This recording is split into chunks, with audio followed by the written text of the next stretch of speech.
Ден по-рано деца с увреден слух отпразнуваха новата учебна година. Събраха се на Шарено училище. Целта на инициативата е да напомни на всички нас, че и малко чуващите деца са пълноценна част от обществото.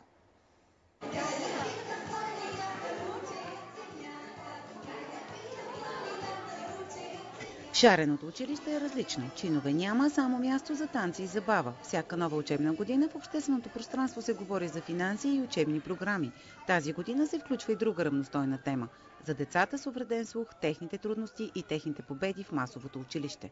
Идеята ни е да ги окуражим с този празник, да им дадем едно дръзновение, една вяра, която ние имаме безкрайно много в тях и в техните възможности. Другата идея на организаторите е да съберат родители и институции, които да обсъдят как най-добре да се чувстват децата с увреден слух на училище.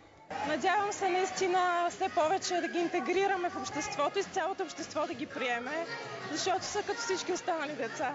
Ивета утре ще е в 4-ти клас. Споделя, че въпреки някои деца, които се опитват да я подиграват заради видимия слухов имплант, тя има и много приятели в училището си и ясна мечта. Каква си мечтаеш като пораснеш да станеш?